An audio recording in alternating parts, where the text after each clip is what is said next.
Hello, everyone, and welcome to another live conversation, this time with a slight difference that you might be listening to us on LinkedIn Live or on YouTube. So, as always, we're trying some new things. Just three of us today. So, Britt back in Holland and Ian and me in the UK. And we thought what we'd like to do this afternoon is look at the subject of storytelling in the context of leadership. We've done this for two reasons. One, because all of us tell lots of stories from time to time in our working lives, some interesting, some incredibly boring, some useful, some not helpful at all. Ian's been doing some work on it this morning, so it was his suggestion. So if you've got any comments to make, if you've got not necessarily stories you want to tell us, but how you use storytelling in your leadership work, then do join us on this live conversation. So Ian, what were you talking about this morning? We spoke about so many things, and I guess I should tell you a story about it, right? But let's be clear first of all, and Britt, you'll probably echo this thought too. It's not about making up stories in terms of fake news or untruths. It's just this almost biological need that we have to talk about things about ourselves, and we are the story as leaders. So just bring it to life through more of a narrative. And so this morning I was working with a great bunch of people, and we teased and challenged a little bit with some techniques that you can use. Maybe we'll have a go at demonstrating some of those in a moment. But one of them is the 6-word story, and this was something that I was introduced to some time ago by one of our former colleagues, Stephen Harrison, who said, and it wasn't his idea; it actually comes from Ernest Hemingway, with a particular challenge that he was set many years ago. But you can tell a story in 6 words. So that was one of the techniques we were using this morning, and I have some fun just getting to see if people can give the essence of their leadership and their style, if you like, in just simply 6 words. But I think storytelling and some of the ways that I'm inspired by people that I work for, clients now or suppliers, partners, colleagues, when they can get a message across, a meaningful message, but in a sometimes playful but engaging, involving story way, it takes me back to my youth and my childhood and back to school almost, because the stories that my teachers told me, many of them still ring true and still resonate with me today. So it's an art and a science. And presumably it's about doing or using it or telling a story at an appropriate moment, at a time that might, I suppose, illustrate something you're trying to explain or illustrate the way you were feeling about something. Absolutely, and it's a way to bring yourself into the picture. So I met recently somebody who said he was using it as a way to as an interview process, and how he would describe to the candidates what it would be like to come and work in this business to see if there was a fit. So rather than just assessing a candidate, he would tell a story about his journey, his process, and what he'd been through. And it was a nice way for people to get an authentic feel for the business, but also an insight into the individual that they might be working with or working for, in terms of what the culture is like. Yeah, so it can be a very powerful way to connect. But I guess it does in a way, if you're going to tell a story and you feature in the story, maybe it requires things like psychological safety. Maybe you have to be vulnerable enough to share something about yourself, because it has to be sincere, authentic. Yeah. And because it's so short, it has to capture the essence of what you want people to get about you, doesn't it? I mean, it's almost more like 6 words is almost more like a catchphrase. It's not like the classic elevator pitch. It's really boiled down to a very few words that you choose. And if you like movies, Britt, or plays or particular books, of course, they're full of stories. And that's the way that we, even going back to a school and in the school books you would read, they're all parables and stories and things that you can connect with. And, even limericks and jokes and things, there's almost like a rhythm to some of these things. The other thing that we talked about this morning was the fact that many stories have a similar construct behind them.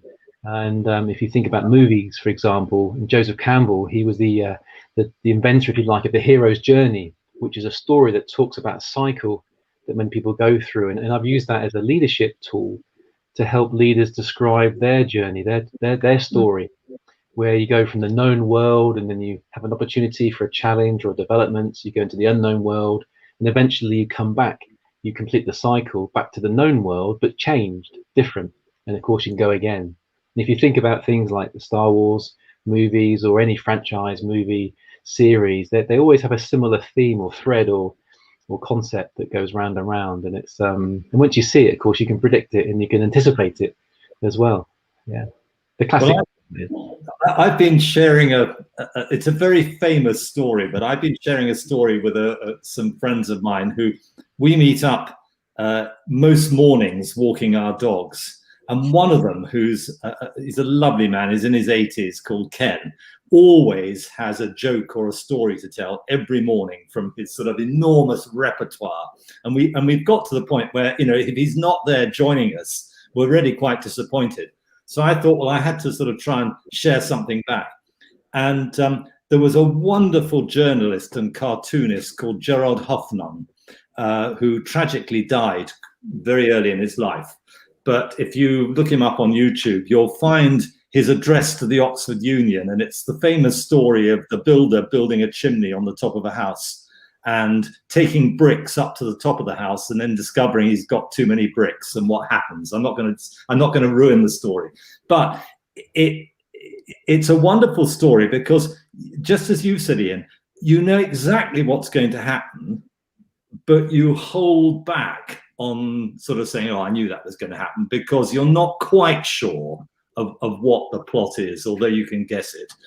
The timing, the way it's delivered, the pauses and the precise use of language means that you're given a hint of what's happening, but not quite.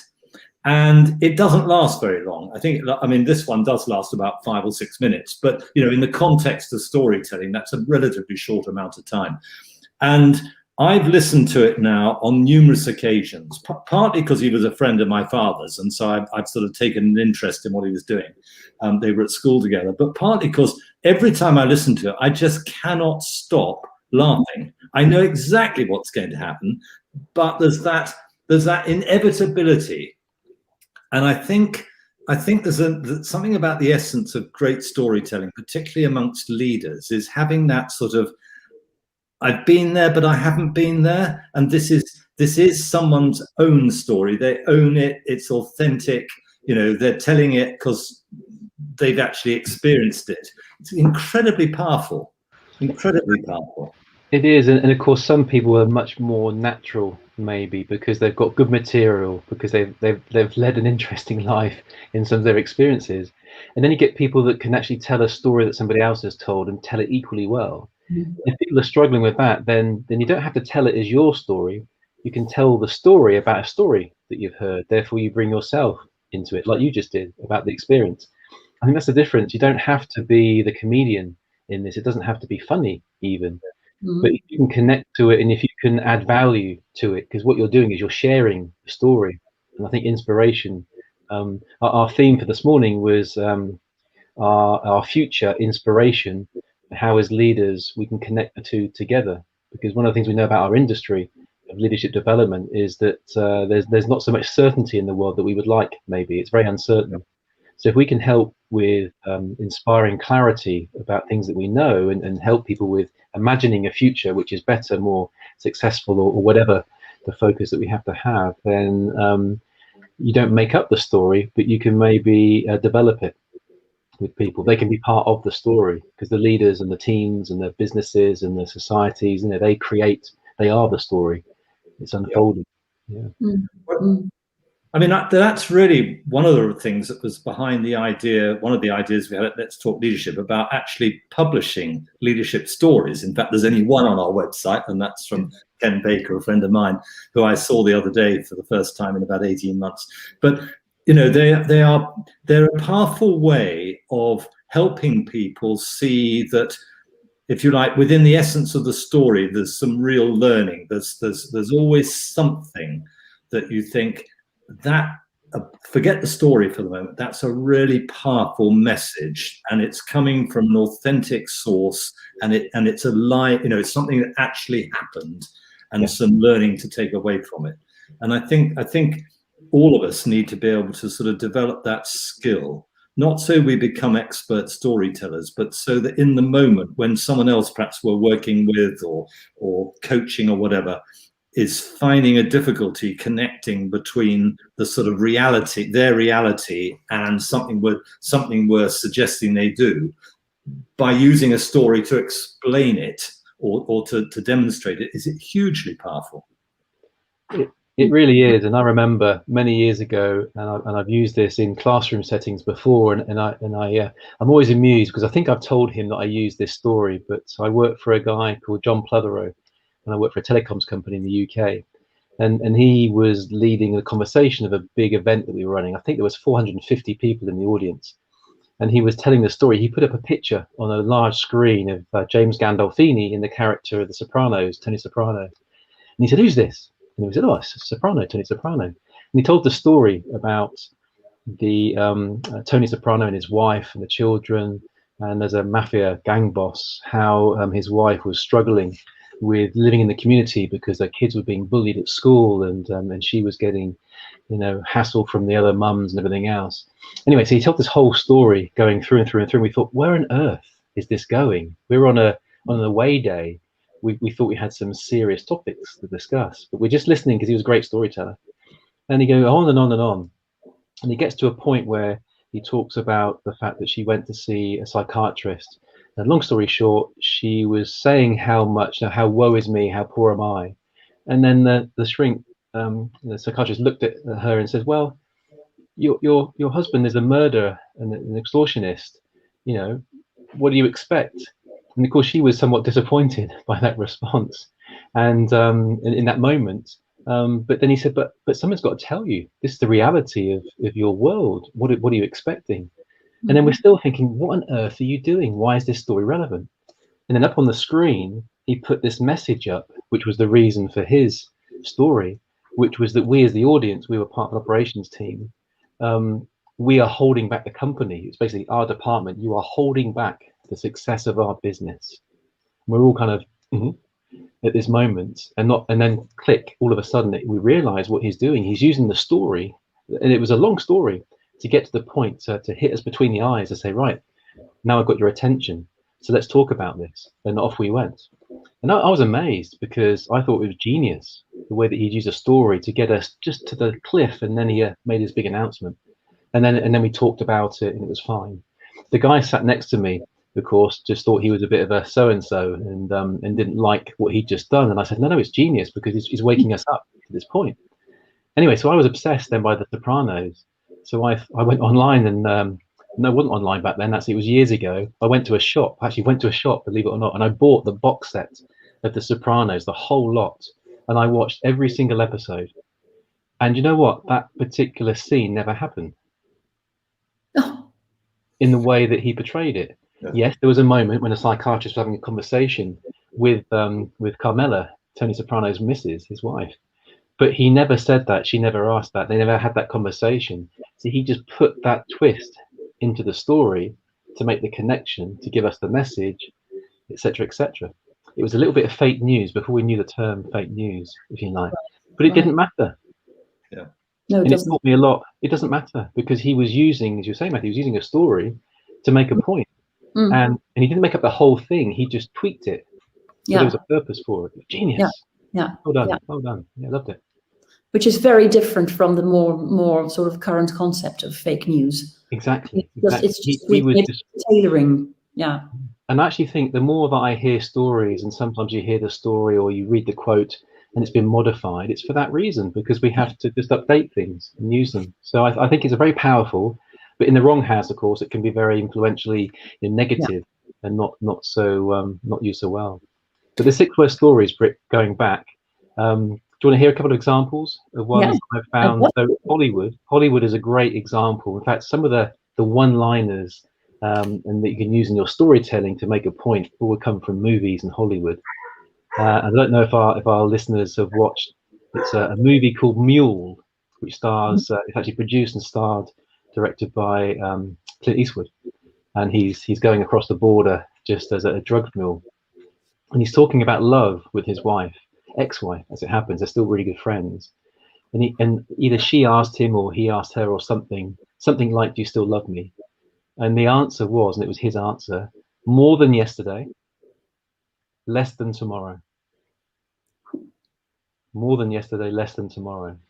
And I thought, wow, I mean, that's 6 words, but that tells a huge story. Yeah. Yeah. So that's one of the ones that I particularly like. What else? I've got a few here that I've written down on my other screen here. Do you remember the Bohemian Rhapsody, the movie, the Queen? Yes. I don't remember the scene when Freddie Mercury is talking to his dad, and he was recounting a story or some advice that his dad had told him, and it was kind words, kind thoughts, kind words, kind deeds. And that was the essence of being a good human: kind thoughts, kind words, kind deeds. Yeah, quite powerful, aren't they, some of these things? And of course, I'm sure script writers and screenplay writers and authors have lots of fun with these small but very poignant expressions. They really are nuggets, aren't they? They are, yeah. But I've become a bit of a 6-word nerd.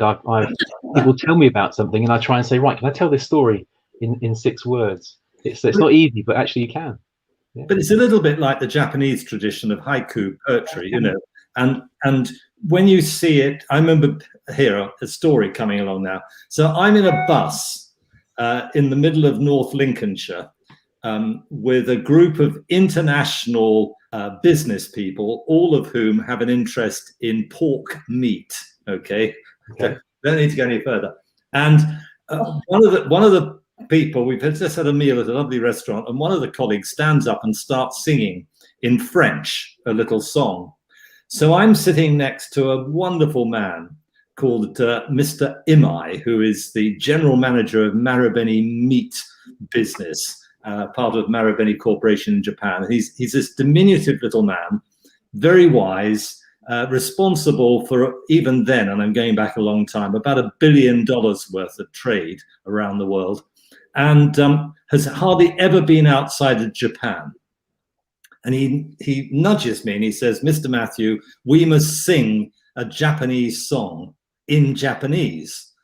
And I'm thinking, you know, it's late at night. I've been working all day. I've been entertaining all these people. Do I really want to stand up in this rocking bus in the middle of Lincolnshire and sing a song?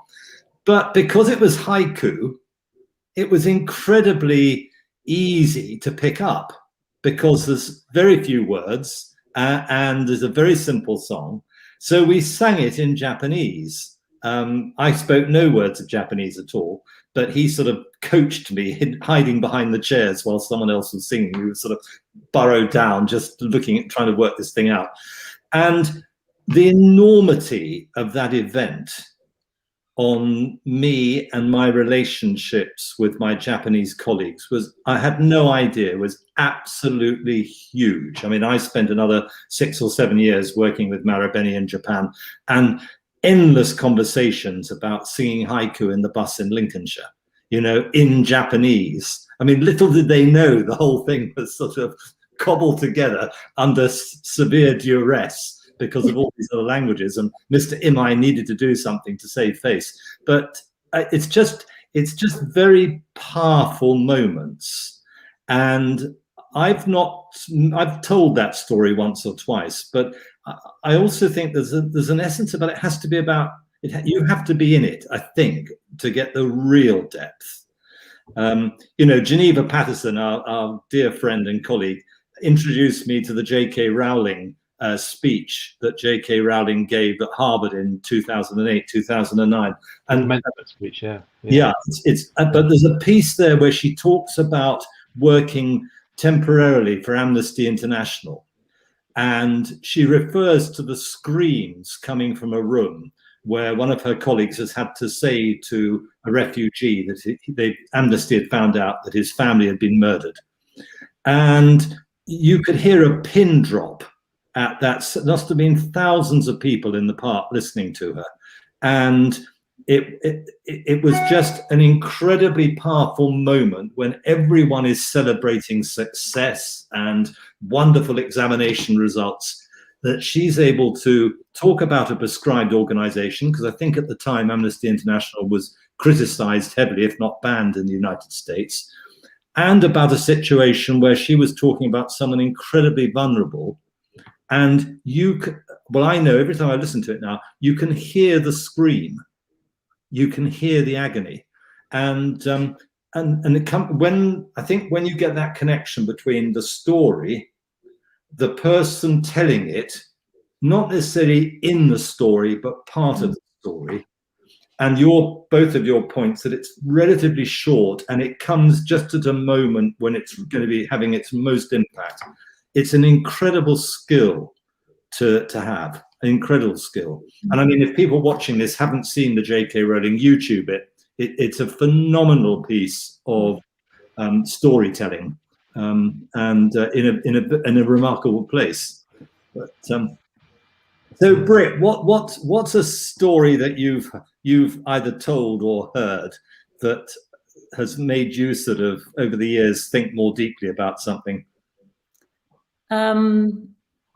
It's not a 6-word story, but there are several stories that I sometimes use when I do programs, and some of them are quite sort of old by now because they've been told many times in the leadership realm. And there's the one with the famous one with JF Kennedy on the air base and the janitor, you know, where the president is visiting.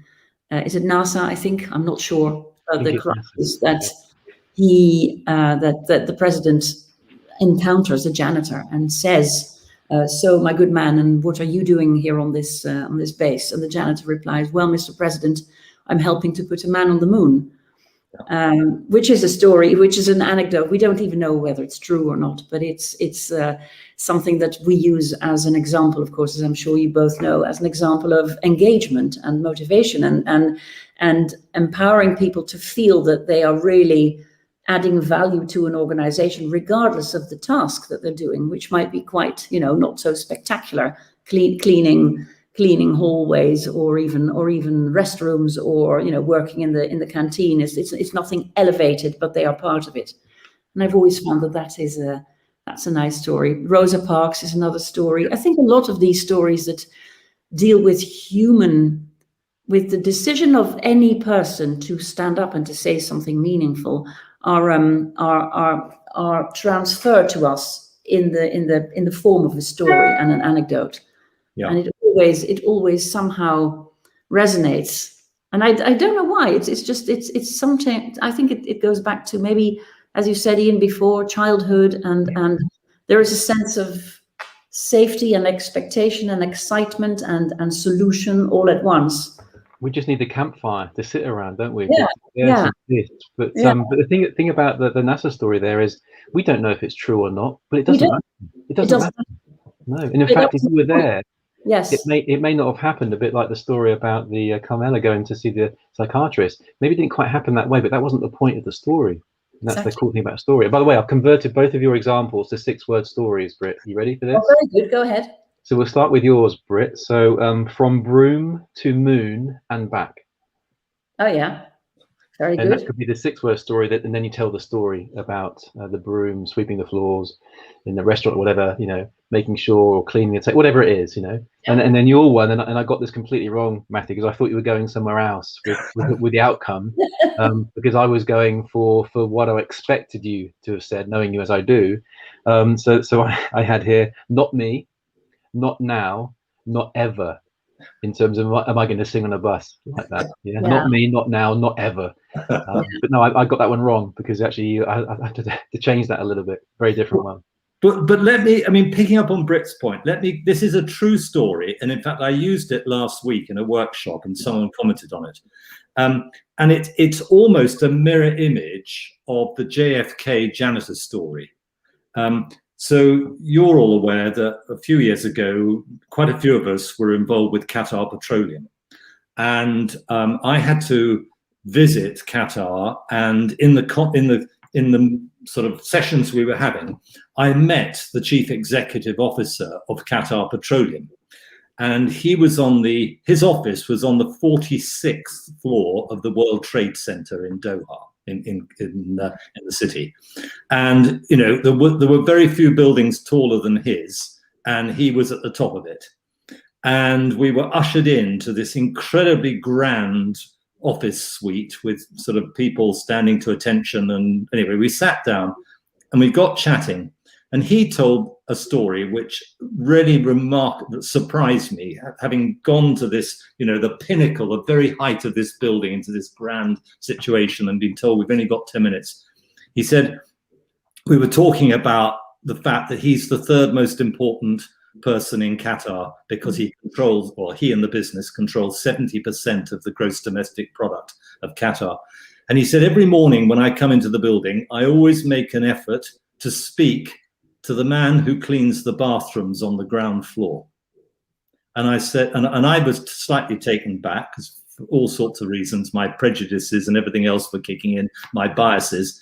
And I said to him, and do you do that every day? And why do you do it? He said, because he's an employee of Qatar Petroleum, just as I am. Mm. If the two of us can't speak together and just share a view about life, you know, it's a pretty poor show. Mm. He went and you know, it's almost exactly the JFK janitor story. Yes.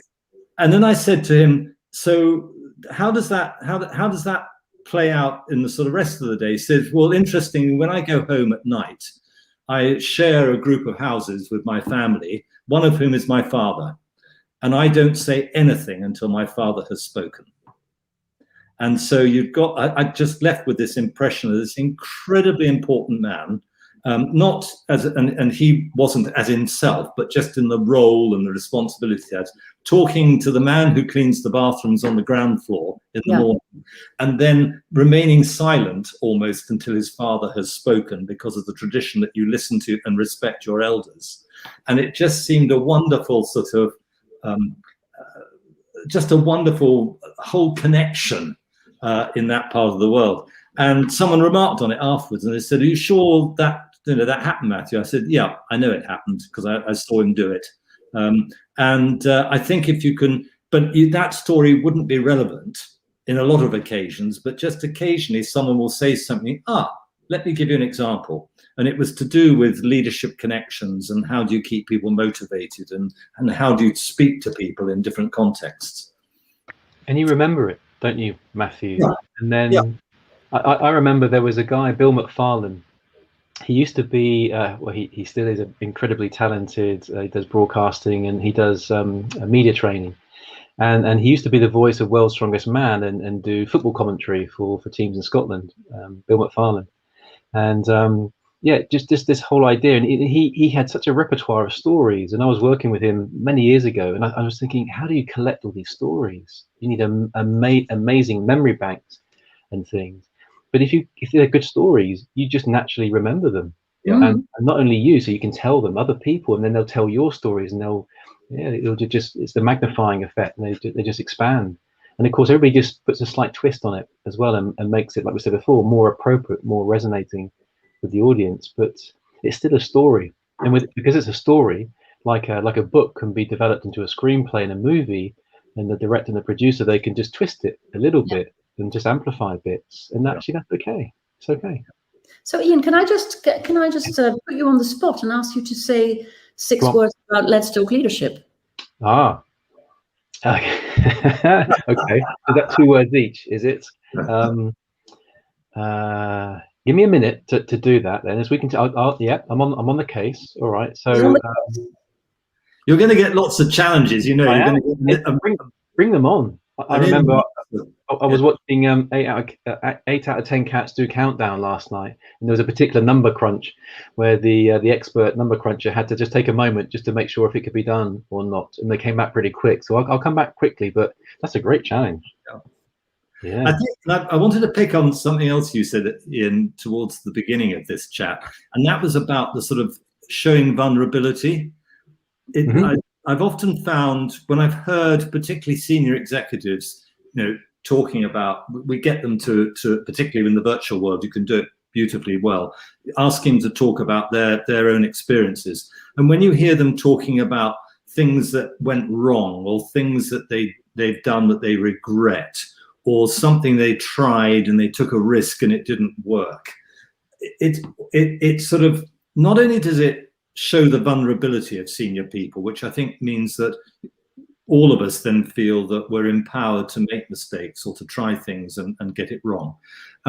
But also I think it reduces the gap, the possible gap between where you see yourself in an organization and maybe people you don't frequently meet who are further up in that organization, and you realize actually the story they're telling could be you telling that story because it's very similar perhaps to something you've experienced. And that ability to make it okay for people to share experiences that aren't always wonderful and marvelous and enjoyable and happy and pleasant, I think is hugely important. Yeah, I agree. And John Pletherow, the guy, and this was it must be 20 years ago. It's a long time ago now, and these stories are still in my mind. After he gave us this tough message, he then went on to talk about how you deal with tough news. And he told the personal story about breaking up with his partner, with his wife back then. And he told the story about him having some, speaking to people about it, and he was very vulnerable about that. Yeah, and then he built up the other side as well with helping and supporting us. But yeah, he was willing to do that. But the problem is, because, and forgive me for saying this, because I discovered obviously that the story wasn't entirely accurate the first time round, I have no idea what to believe around the personal story, but I'm thinking it was more authentic. But it gives you a doubt in your mind. I guess, Britt, you're working on this 6 words as well, right? Let's Talk Leadership. Have you got anything? I was trying to do something with vulnerability, but I didn't come very much further than vulnerability is a leader's greatest strength. But that's it sounds more like a NAF slogan. There's a fine line. I don't think this is my talent. I've got one, but I'm happy to work on more maybe over the weekend. So I've got one here talking about what leaders need tomorrow. Yeah. We need to bring in the youth as well, because part of our mission is to make sure we provide that for those that may not normally benefit from those sorts of things. But there's something around a mission. Yeah, and 6 words, it's enough. It's enough. Yeah. You don't need the ands. You certainly don't need the buts. No. Well, I think we should throw a challenge out to anyone who might watch this or is listening to share their 6-word leadership story with us, and we'll publish them on our website. Lovely idea. And I'm happy to think of some sort of prize that we could send the winner of the contributions, as long as it's not one of us. That sounds great. And just before she gets in, I know that one of our listeners, she can't be with us today because she has another appointment, but Katie, who you know very well, she uses one. So I'm sorry, Kate, I'm going to just mention it so you can't come into our competition. But her 6-word stories was too much, too cooked, too late. And it was in relation to a meal that she was served on a program when her steak eventually came, and it was far too big and far too well done, too much, too cooked, too late, and I think she put it on the feedback form as well for the venue. But yeah, no, I'm a bit of a nerd for these things. But so talking about 6-word stories and then being serious about some of these stories is, I think it's a fun way to engage with storytelling, and that's why I get a lot of pleasure out of doing it. But keep working on it, Britt. I think we can come up with some good ones. But I would love if people did contact us, Matthew, and that would be really great. But I think it's a really clever idea, and I'm saying this just sort of seriously for a moment. A long time ago, we all know Sherry Olmsted. I'd been delivering a program, and she was one of the sort of co-facilitators on it. And I'd been telling stories, and as we always do, we have a sort of moment where we say, "Look, come on, I'd like some feedback. If there's anything you think I could improve upon or do differently, then let me know."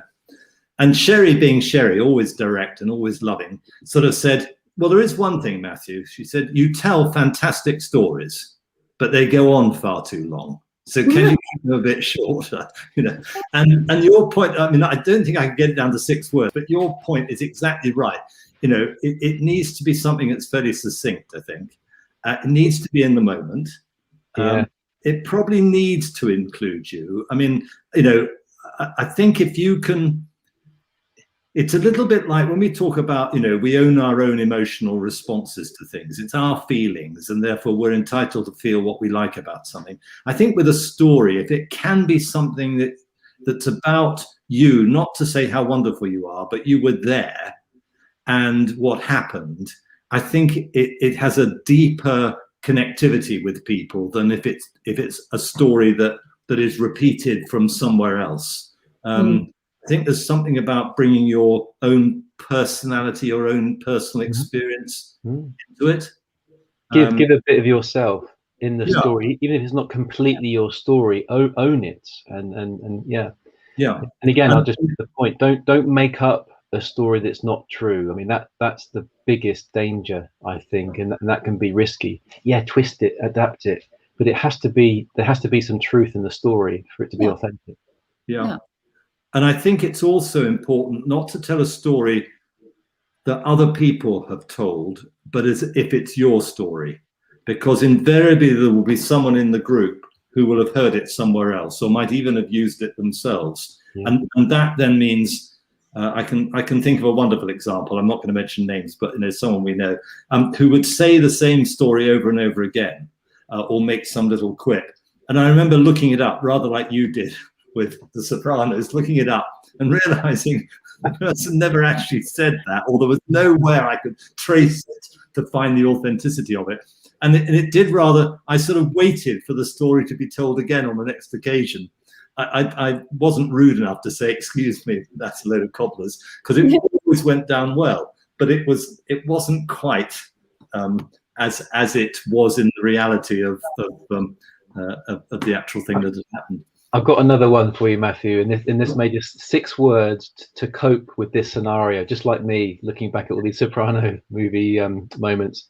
You ready for this? Okay, yes. So it doesn't matter. Let it go. Ooh, that's powerful. Yeah, and you can sing the song from Frozen if you like, if you have children or grandchildren that love that movie. Yeah, I won't embarrass myself by singing it right now, but yeah, it doesn't matter. Let it go. And do you know, that's an incredibly powerful message. I'm thinking about a whole lot of things that I'm chewing over at the moment, and I do have that message resonating in my mind sometimes, and I think, yes, just move on. Move to somewhere else. Think of a positive. Think of the future rather than what's happened, and just get on with your life. But redirect the energy. Yeah. Redirect the energy. Yeah, I like it. Very profound. There's another 6 word coming up. Redirect the energy. Live life, something or other. I don't know. Or just live life. It doesn't even have to be 6. We can get it down to 5. No. Well, hang on a minute. I'm not going to let that one go, Matthew. The whole idea of a 6-word story is it has to have 6 words. So many people say, well, I've got 5. I said, well, that's not 6. I've got 7. So you're so rule compliant, Ian. I know. I do apologize. No, it doesn't. That doesn't matter either. But it's the memory of the story and how it resonates with people. I think. Yeah. Absolutely. We should do another one of these where we because I've got all sorts of things that we could share. So I did a bit of research last summer, sat on my deck in my back garden, putting books off my bookshelf and reading chapters on many books that have something on storytelling, then building up a little portfolio of tips and techniques. Everything from TED Talks to IPOs in the US where they're trying to get investors into companies. All sorts of little nuggets of storytelling techniques, and we could discuss those, and we could get people to comment on some of those, because there are many, I say tips and tricks, but they're not meant to be something that's going to trip people up, but just to help with the storytelling. It's a wonderful topic, and I'm grateful for the chance to share particularly my nerdiness around 6 words. Thank you for entertaining me. But wouldn't it be great? I've got one for you, Ian. Go on. Especially for you, only for you. Okay. You ready? Uh-huh. Happy Friday. You deserve some gin. See, that I love some 6 words more than others. Yeah, I'm sure you do. Yeah. In fact, 1, 2, 3, 4. There's only 5, but I got my favorite little sign here, but it's a little bit early, even for me. Okay. That's a bit early. Later on. But wouldn't it be wonderful if people just sent you know, I really think you want to encourage anyone who's listening to this or watches it, just send in, you know, a 6-word leadership story or something relating to leadership, and we'll just all come and join us on one of these conversations, and you know, just barge in on one of the conversations we're having and start telling your 6-word story. I just think it'd be wonderful. It'd be spontaneous and just it'd be fun. Yeah. I've given that task to many groups, and we did it live online this morning, and some of the stories that came back, you know, some people find it easier than others, but there's always a story within the story.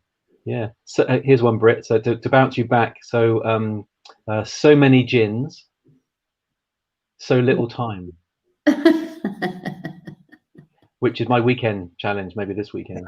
Oh, No, great idea. Let's do that. Engage us, and let's see. And if you want us to help you write your content wasn't there, but it sounds good. I like it. Sorry, I didn't realise that was the purpose of that story. Yeah. No, but, you know, and seriously, I think we should run a competition, and I'm happy to put some sort of prize up for the best, and we'll send it anywhere in the world that we need to. Here's Susie. Oh, it's Susie. Right, go on then, Susie. Here's your opportunity to give us a 6-word leadership story. I'm sure she's thinking. Yeah, it'll come up. Well, but for Susie, it's morning, right? So she's maybe still on the coffee mindset. Yeah, she's still in the thick of her day. Right, so are we going to leave it? Shall we leave it there and see what happens over the weekend? And I think, hi from Florida. Yeah, Florida. Great. Good to see her. Yeah.